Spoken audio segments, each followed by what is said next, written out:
Hello, hello, and welcome back to another video here at Donum Ex Machina.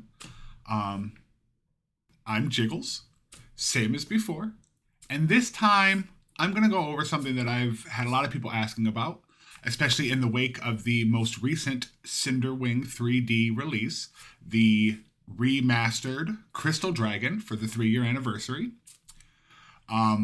For those of you who have seen it and may have read the descriptions, you may have noticed my name in there as the person who scaled up and cut the model for the 200% scale and 300% scale versions of that dragon.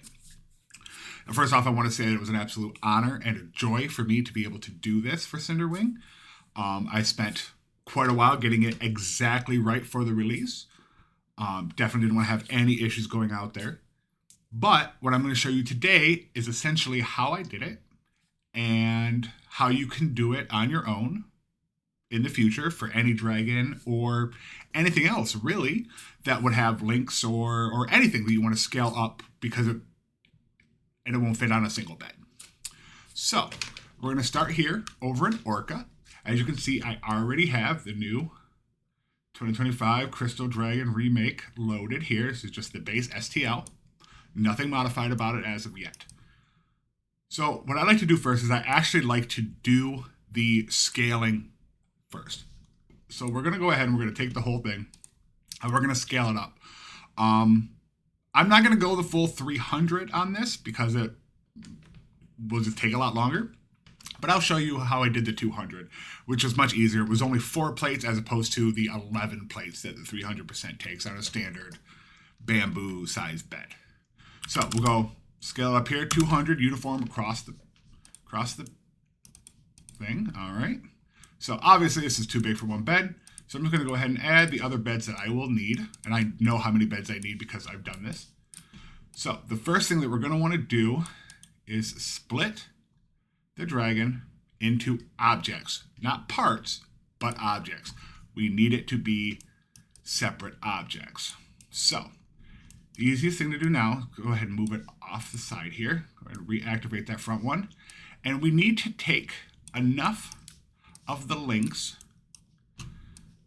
separate enough of the links from the other parts of the dragon to fit nicely on a bed. So it looks like here, if you look, we could fit the head and let's see, 1, 2, 3, 4, 5, 6, 7 additional links along with the feet, but let's go 6. Okay, so we're gonna go these guys here. Make sure we get everything involved here. Don't want to lose anything behind. All right, perfect. Now there is the first chunk of our dragon. And then we're gonna do the same with the rest of it. So essentially, we go ahead and replace that there. So it looks like here, from here on, don't forget that the legs here are 2 pieces. All right, perfect, perfect. That is another chunk cut away. Now, if you do mess up, miss a piece, and after you've already shifted, don't try to just move it back and reposition it. You'll probably end up getting the links wrong. Just Control-Z, undo, and then select your pieces and try to move it again. That's going to be the easiest way without having much hassle. So, all right. And now, if you notice what I'm doing here, when I select them is I'm not just clicking on the one thing because they're each individual object. So you have to select the whole thing. Just drag and select is going to be your best bet. All right, so here we'll go, looks like from, okay, there we go, here on. All right. We'll push that up there. Perfect. And now this last piece here should fit. Great. So we're going to move that down here. Plate 4. This will be plate 3. It's best to keep your plates in order so that you know the order in which they need to be reattached. You don't want to accidentally, it's a little more obvious with this size, but when you get into the bigger ones, you definitely don't want to have your links out of order because there are size differences as it gets farther down the body. So, luckily, your first plate doesn't need any cuts because it's not attaching to anything. It's everything behind it that is attaching to it. So, first plate, Good to go. Congratulations. Quarter of the way done already. All right, so plate 2. All right, now this is where the fun comes in. So the way that this works, if you've seen the 3MFs or even the STLs, what is done is this part right here, the link in between each section of the body. We're going to cut it, and we're going to include connectors so that after it's printed, you can take the front piece of the link, put it through the back piece of the piece in front of it, like so, and using the connector pegs, get it nice, secure, and super glue it together. Doesn't necessarily need to be super glue, whatever strong adhesive you would like to use, depending on the material that you're using. Personally, one of the easiest ways to go is super glue when you're just using PLA. I personally like to use the Loctite Blue Label stuff. It works good enough, but I know a lot of other people use Gorilla Glue, the water, the stuff that's water activated. A lot of other people use the stuff that's specially formulated for PLA. It doesn't matter what you use as long as it's strong enough to keep that bond. That's what you're really looking for. So what we do here is we want to select this one piece, just the piece here with that front link. We're going to come up here, and mind you, this is all an Orca slicer. It's very similar in Bamboo Studio with very minor differences, basically the UI and maybe some of the wording, but the base method is the same. I can't really speak to any of the other slicers. I don't have a lot of experience with Prusa Slicer or any of the others. And honestly, I'm going to suggest Orca Slicer all the way, regardless of anything that's going on. I'm not going to get into that, but it looks like it's still going to be perfectly fine to use Orca Slicer moving into the future, which makes me very happy. So we've got the piece selected. We'll come up here to this icon, cut, or you can hit C, whatever works for you. And now we'll get this wonderful little interface. So this white spot here, this is the cutting plane. This is where the cut will happen. There's no thickness to it. It is a direct cut through the object in the direction that it is facing. So we want to change the angle up a little bit. We want to get it into the link, and then what we want, and it's kind of hard to do to get it perfectly aligned, but that's okay. You're not worried about it being perfectly aligned as long as it is enough to where the front piece and the back piece will fit together flush. So it doesn't matter if there's a little angle or anything, it's still going to fit flush unless your printer settings are way off. So this could be fine. We're gonna see, it's hard to get fine manipulation, but okay, so that looks good. So as you can see, if we're looking at an exact top-down view here, that's not exactly top-down, but it is going to make a direct cut right there on the link. So the blue part is the part that's going to be removed from the purple part. Simple.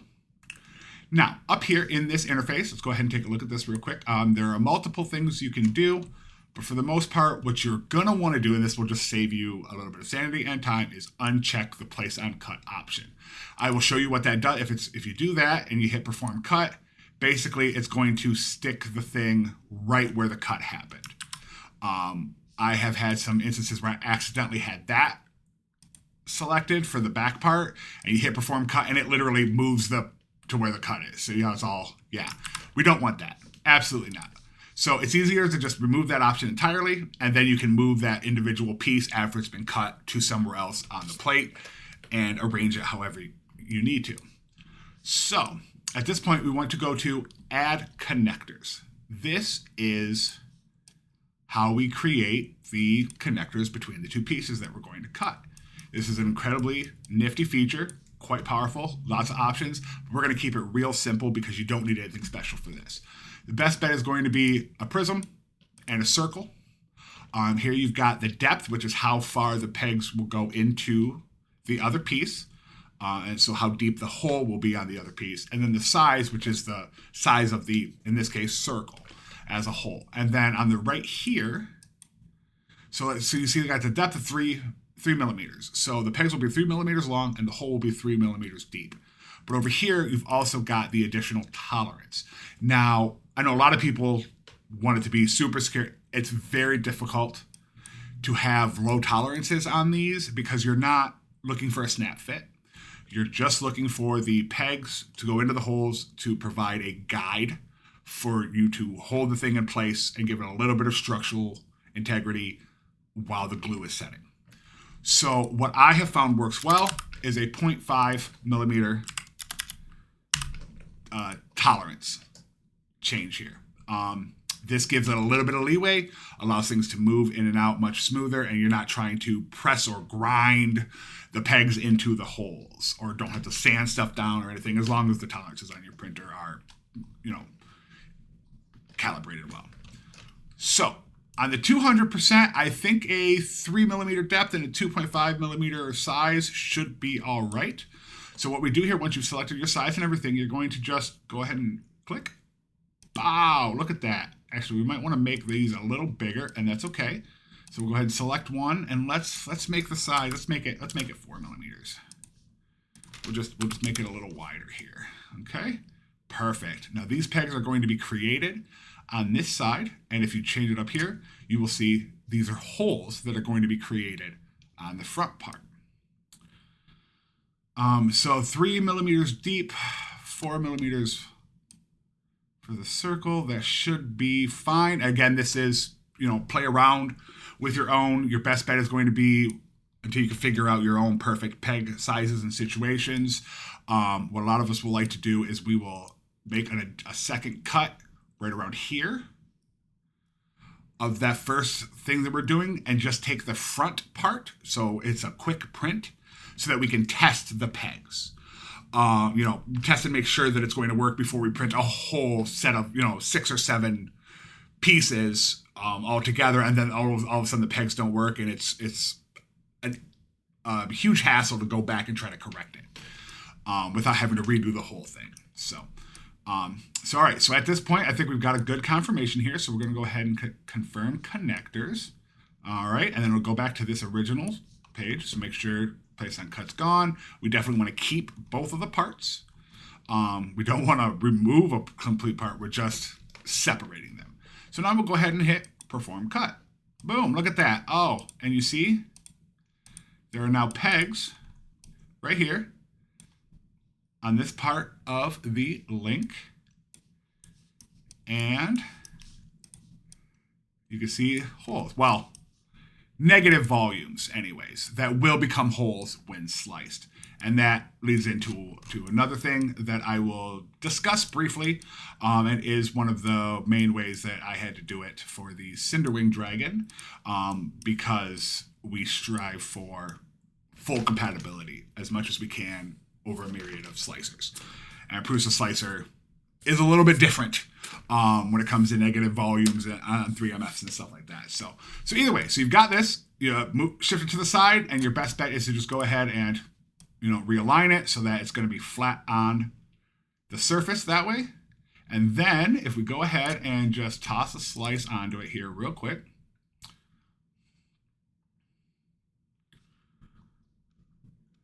Just a second. And I'm in an absolute base P1S profile here. This doesn't have any of my normal settings for my printers or anything like that. So I'm just trying to give the basic stuff. All right, so it is sliced. Now, one of the things you do want to do is you want to come in and check it after it's sliced and make sure that there's no little holes or in this area or on the outside, basically where the holes for the pegs would be.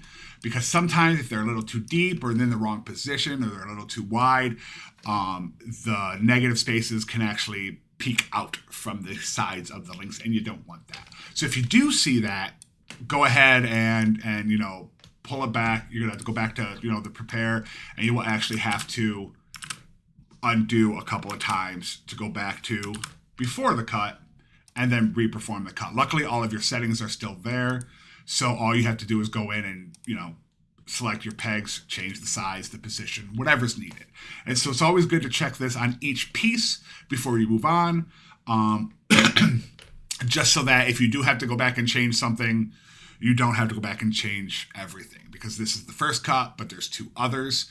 You know, let's say we get all the way to the tail, we go to print, this one doesn't thing, we have to load back up the same and undo everything. All the way back up to this plate in order to be able to make this cut change. So we'll go from connectors, we'll perform the cut, we'll come back here, move it back over there, and shift. All right, so now that is done. That is a plate done. And now you would essentially do the same thing here with this piece, and then with this piece. And then once they're printed, you just attach them. Like this piece here would connect to this piece here.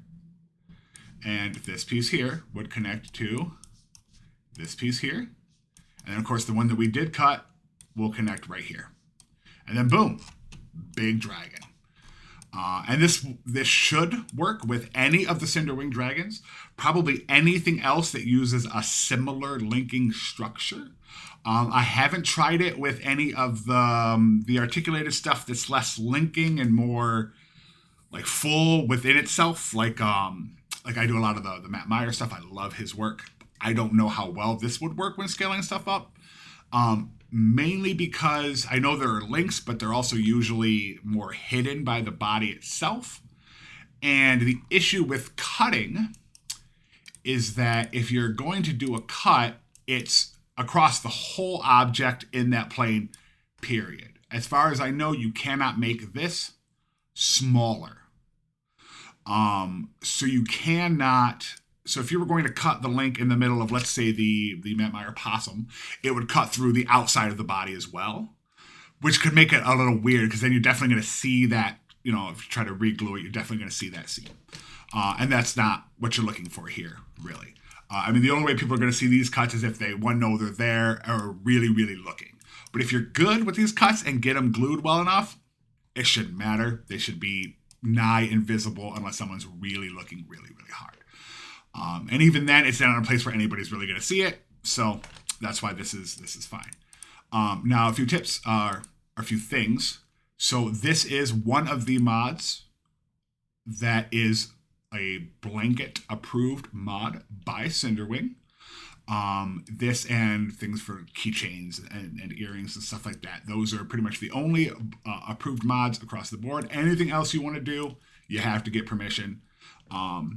But this, fortunately, is not one of those instances, so feel free to do this kind of thing whenever. Now, when you get to the larger size, 300, 400, I know someone doing 1,000% dragon, it can get wild.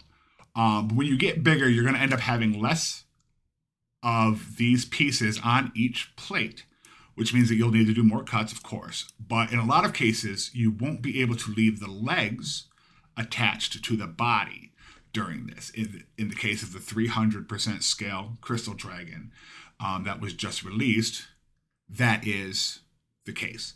So the legs themselves are separated, just like so, from the body, and they are a separate piece. And again, it's, if you see, notice, it's the same kind of link right here. So you would just do the same kind of cut.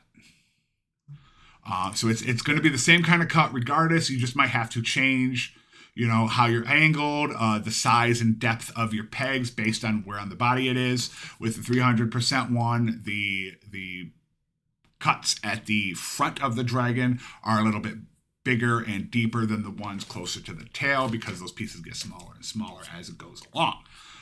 Which is fine, because it doesn't need quite as much to secure it, because the pieces are smaller as you continue on. So now I was going to say that I had, let's go ahead and just get those back there. To make everything completely compatible, so Prusa Slicer does not like to load negative volumes from a 3MF. So when creating this, and to make it as compatible as possible across the board, I needed to switch things up a little bit. Now, this isn't something that you will necessarily have to do, but it is a good thing to keep in mind. So what I ended up doing is I would take all the pieces here, and I actually imported them into Fusion 360. And I would import it all into Fusion 360, and then the negative spaces transfer over via 3MF. So the negative spaces are still there in Fusion 360. Perfect. That's great. I just went and removed that. I used the negative spaces to cut those dimensions out of the mesh. So it just made the holes permanent as opposed to them being negative spaces that only get removed during slicing. And then voila. And then just exported it all back as individual STLs for each plate, essentially. And that's, if you've seen the release, you know how that is another way of doing it. There is an STL for each plate, as well as a 3MF for everything. All together, already ready to go. So it just makes things easier, a little more compatible, and it allowed for double, triple, quadruple checking to make sure everything was good before the release. So I do believe that is it. That is how you cut a dragon to make it a bigger dragon so that you can print it in multiple pieces on a smaller printer. Now, you could go even smaller with this. You could theoretically do the same kind of dragon on an A1 Mini. You'd be a lot more plates. You would require a lot more cutting. As you can see, I will just switch up here real quick to what the A1 Mini would look like. It'd be, wow, it just shoved everything everywhere, didn't it? Hang on, we'll get it back.